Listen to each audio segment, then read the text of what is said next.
Doutora Melissa, eu fiz questão de vir aqui conversar contigo no mês da mulher, porque o que eu percebo convivendo com mulheres sensacionais é que, apesar da profissão estabelecida, da família como elas sonhavam, ainda assim sempre tem aquele desejo de apresentar a sua melhor versão também na questão estética.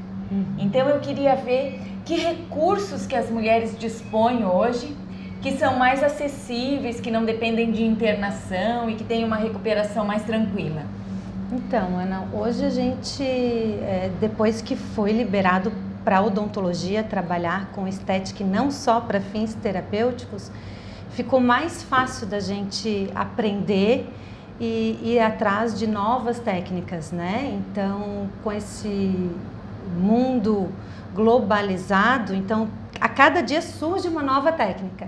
Mas o que é legal, existem técnicas hoje que não são caras, que são de fácil acesso, né?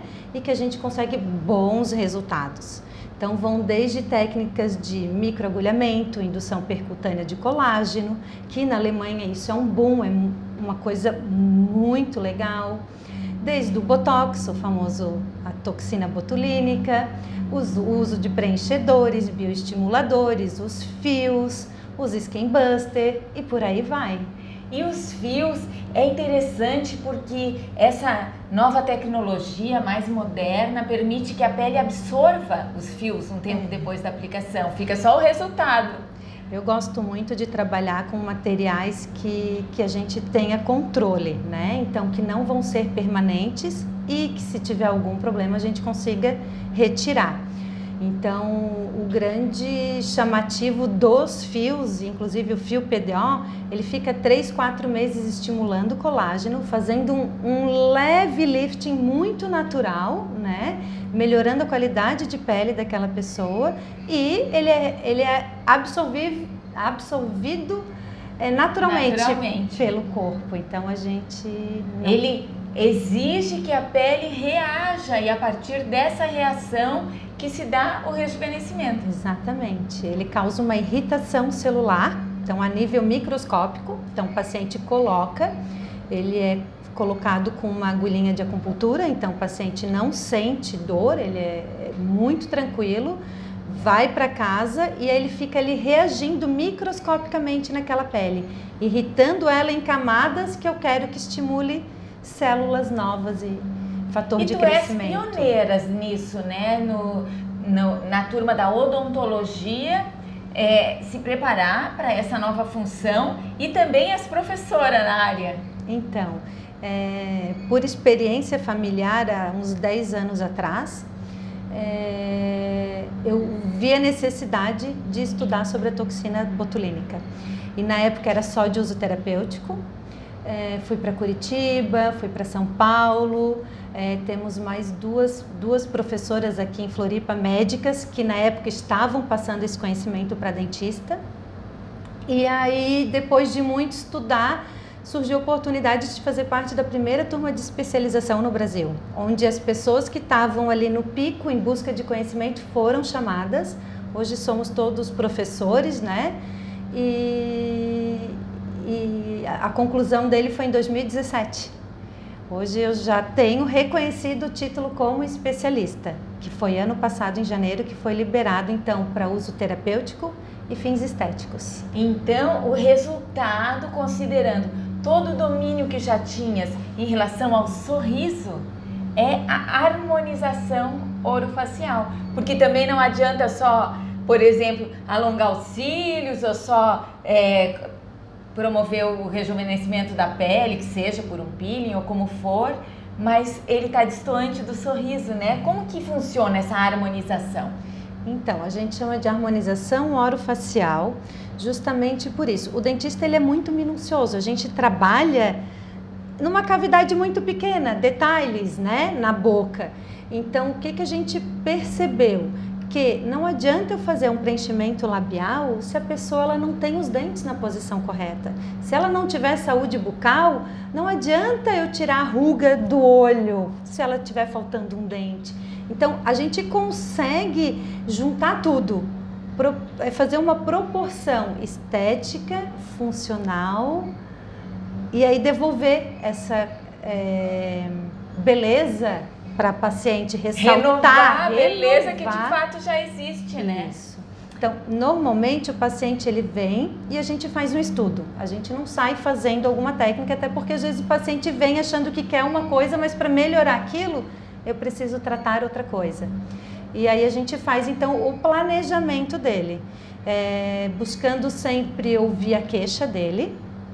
A queixa dele pode não ser condizer com o que seria aplicado, né, de forma inicial. O meu olhar é muito mais clínico, então eu primeiro ouço a queixa e tento observar naquela conversa. Às vezes tem paciente que fala com os olhos, eu não posso tirar aquela beleza, aquela expressão dele, vai ficar artificial, é natural, é o que chama a atenção. Outros têm uma covinha, não adianta eu indicar um preenchedor e tampar aquela covinha dele. Ou fazer um lábio super grande que não combina com as expressões, né? Eu te acho, Melissa, muito ética, porque também tem casos que são de cirurgia, né? Exato. Isso é uma outra coisa que chega a mim no consultório muitas vezes, pessoas, inclusive a gente comentou dos fios, existem os fios de tracionamento. Porém, se ela tem muito excesso de pele, o fio vai durar pouco, o custo-benefício não vai ser legal. Não adianta eu vender uma coisa em que eu não vou dar resultado, satisfação a longo prazo. A gente pensa aqui, agora e no depois. Então, isso eu sou bem justa. É bacana porque as soluções se complementam, né? Algumas são para esse momento. Exato. Isso é muito bacana. E como que é o feedback dos teus clientes? Eu tô desde 2011 trabalhando nessa área, né? Então, graças a Deus, eu tenho assim, hoje, eu tenho a casuística de pacientes desde aquela época que vem se tratando. Então, a gente consegue pegar as fotos daquela época e de hoje e ver a diferença, como é que está. Então, tanto homens, mulheres, poucos, mas alguns particular jovens aí de 30, 28, algumas pessoas mais caucasianas bem claras que já precisam de alguma intervenção, mas a maioria são mulheres dos 30 aos 50, 60 anos que me procuram e essas intervenções, não preciso chamar, elas vêm. Elas acabam tendo um efeito preventivo, né? Porque a maneira que a pessoa alivia essa atração natural, essa tensão, ela também deixa de exigir demais daquela musculatura, né? E previne essas rugas que se formariam ou que se acentuariam. Exato. É como se a gente estivesse não combatendo o envelhecimento, mas retardando, dando ele qualidade. A beleza do envelhecimento, que também é belo envelhecer desde que com qualidade, né? Então, o próprio Botox. O Botox, ele age no músculo. Então, a gente faz tratamentos conjuntos. Botox com Skin Buster, por exemplo. Enquanto o músculo está paralisado ou está um pouquinho mais fraco, a tua pele recebe vitaminas, hidratações, para se recuperar de maneira individual. Então, a Ana que vem hoje é diferente da Ana daqui a 6 meses. Então, a gente senta, conversa e vê cada... Analisa novamente. Exatamente. E para encerrar, Melissa, é importante também que o profissional que atua nessa área, que ele esteja preparado para reverter eventuais danos, porque isso pode acontecer. Fundamental. Isso a gente fala em cursos, tem alguns equipamentos que são caros, realmente, mas toda técnica a gente precisa saber reverter. Erros são... É sempre possível acontecer um erro, ou às vezes não um erro, mas o paciente não gostou. Uma reação inesperada. Então, hoje a gente tem que ter algumas substâncias específicas, né, no consultório. O uso do laser, que é uma técnica fundamental que agora também o dentista com essa nova legislação está apto a fazer. Então, o laser terapêutico, além de eu usar ele para o bom, para estimular células, no caso de uma hiperestimulação, um botox que ficou indesejado, às vezes a gente vê pessoas que arquearam muito a sobrancelha e não gostaram, então a gente consegue reverter isso com alguns tratamentos também. Que bom, fico muito contente de apresentar todas essas possibilidades, porque a gente sabe que tem demanda e que é natural da mulher e cada vez mais dos homens também querer apresentar o seu melhor. Muito obrigada. Obrigada, Ana.